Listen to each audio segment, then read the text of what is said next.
aujourd'hui on se retrouve pour un nouveau Ramadan Up et pour la recette des poivrons farcis à la tunisienne. Donc pour cela il va falloir donc prendre des poivrons.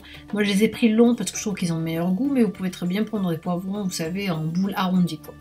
Ensuite pour les épices, il nous faut donc du sel, du poivre, du curcuma, un tout petit peu de paprika, et ainsi que de la chapelure. Alors après vous pouvez choisir bien sûr une poignée de riz, ça peut faire aussi l'affaire.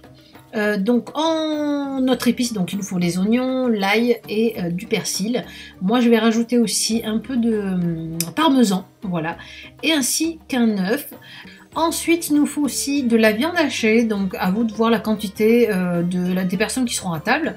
On commence donc par faire blanchir nos poivrons, donc à peine entre 3 et 5 minutes dans de l'eau bouillante, et ensuite on va s'occuper donc de notre farce. Alors je mets dans un récipient ma viande hachée, je mets par-dessus mon oignon coupé en dés, mon persil, je vais rajouter ensuite par-dessus toutes mes épices, voilà, pour venir tout mélanger. Moi je fais ça à la main, je trouve que c'est plus, comment dire ça, je contrôle plus en fait ma matière à la main qu'à la cuillère, et ça se mélange mieux. Je rajoute donc mes épices, ma chapelure, mon ail aussi écrasé, je viens rajouter mon œuf et je mélange donc le tout.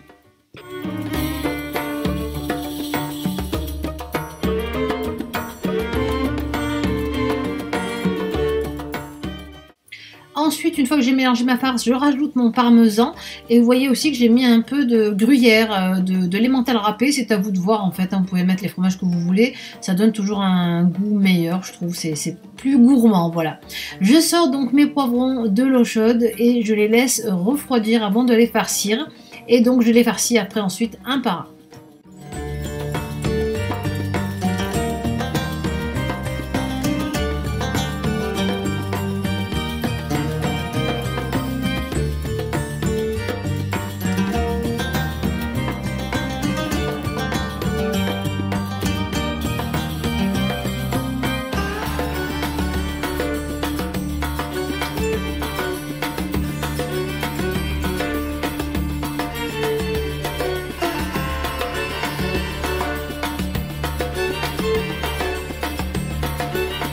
Alors une fois que j'ai placé mes poivrons sur du papier sulfurisé dans un plateau, je viens les poser au four, et vous voyez, ça y est, ils sont cuits. Je les ai laissés à peu près à entre 180 et 200 degrés, allez, on va dire une 20-25 minutes, c'est à vous de voir ensuite si votre viande est bien cuite.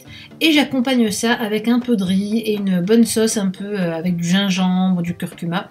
Et voilà, donc après c'est à vous de voir avec quoi vous voulez l'accompagner, mais moi j'aime bien l'accompagner avec du riz basmati et une sauce comme ça un peu légère. Voilà, il ne me reste plus qu'à vous dire bon appétit, sahaché bedkom, et je vous fais de gros bisous. N'oubliez pas de liker la vidéo, je vous embrasse fort et à la prochaine vidéo.